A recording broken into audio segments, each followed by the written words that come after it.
আসসালামু আলাইকুম বন্ধুরা, আবার এসে উপস্থিত হলাম স্যালাইন আর এটি নিয়ে। এটি বিশ্ব স্বাস্থ্য সংস্থা ও ইউনিসেফ অনুমোদিত ফর্মুলায় প্রস্তুতকৃত স্যালাইন ডায়রিয়া বা যে কোনো ধরনের পাতলা পায়খানাজনিত পানি স্বল্পতা পূরণের জন্য। তো এটিতে উপাদান রয়েছে sodium chloride, potassium chloride, ট্রাইসোডিয়াম citrate dihydrate, glucose anhydrous 1.3, 0.75, 1.45 এবং 6.75 গ্রাম। তো এটা প্রস্তুতকারক কোম্পানি হচ্ছে বিশ্বখ্যাত এবং বাংলাদেশের অত্যন্ত নামকরা কোম্পানি রেনেটা লিমিটেড। এর পরিমাণ সব যোগ করলে দাঁড়ায় হচ্ছে 10.5 গ্রাম। তো এটি সাধারণত ডায়রিয়া, ডিহাইড্রেশন, বমি, তরল ও ইলেকট্রোলাইট ভারসাম্যহীনতাতে ব্যবহৃত হয়। আর এটা চিরাচরিত যে নিয়ম আমরা যেটা জানি, একটি পরিষ্কার পাত্রে 2 পোয়া 500 মিলি পরিমাণ বিশুদ্ধ খাওয়ার পানি নিন। তারপরে একটি স্যালাইন আর প্যাকেটের সব মিশ্রণ এক পাত্রে ঢালুন। পরিষ্কার চামচের সাহায্যে মিশ্রণ ও পানি ভালোভাবে মিশিয়ে খাওয়ার স্যালাইন প্রস্তুত করুন।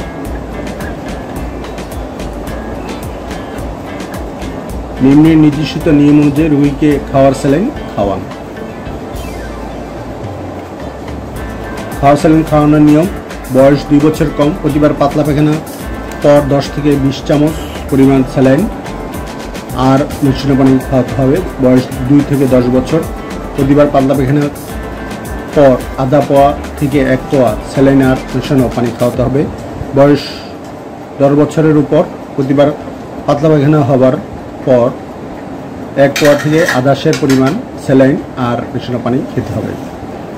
সতর্কতা: স্যালাইন আর গরম পানিতে মেশাবেন না বা মিশ্রণ পানীয় গরম করবেন না। মিশ্রণ পানীয় 12 ঘন্টা পর্যন্ত ব্যবহার করা যাবে। তো এটা 500 মিলি পানি দিয়ে আমরা এটা বানাই। আর এটা কেন খাবো? এটা এখন যে গরম পড়েছে, ইলেকট্রোলাইট ভারসাম্যের জন্য আমরা খাবো আমার এখনকার। আর এছাড়াও আপনারা তো চিরাচরিত নিয়ম, পাতলা পায়খানা হওয়ার পরে এটা খাওয়াবেন। আর নিয়মগুলো আমি তো জানালামই। তো এটা আমরা এখন বানিয়ে দেখতেছি। তো স্যালাইনটা আমি বানাচ্ছি। এখানে 500 মিলি পানি দিয়েছে।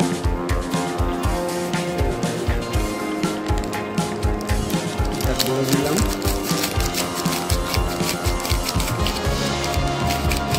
নাড়বো।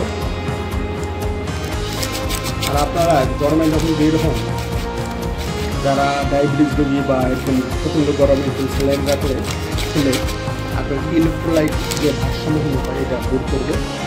পানি ডাক্তাররা পরামর্শ দেন।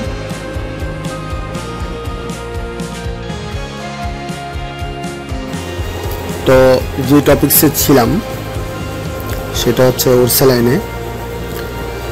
তো আজকে যে সময় করছে, আজকে 1 বৈশাখ। আর এই সময়টা বাংলাদেশ ও পশ্চিমবঙ্গের গরমের মৌসুমে একদম শুরুর দিক। সাধারণত এই সময় আবহাওয়া বেশ উষ্ণ ও আর্দ্র থাকে।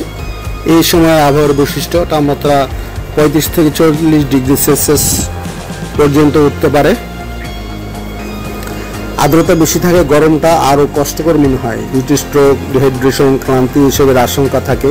কিছু করণীয়: বেশি করে পানি এবং স্যালাইন জাতীয় পানীয় খাওয়া, রোদে বের হলে হালকা রঙের ঢিলে ঢালা কাপড় পরা, ছাতা বা টুপি ব্যবহার করা, বেশি ভারী ও মশলাদার খাবার এড়িয়ে চলা, সময় পেলে ছায়ায় বা ঠান্ডা জায়গায় বিশ্রাম নেওয়া। সতর্কতা: শিশুরা, বয়স্করা এবং অসুস্থদের এই গরমে বিশেষভাবে সতর্ক থাকতে হবে।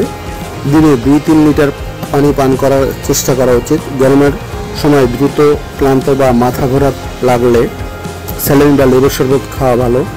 1 বৈশাখ উদযাপনের সময় তো একটু বেশি সতর্ক থেকে গরম এড়াতে হবে।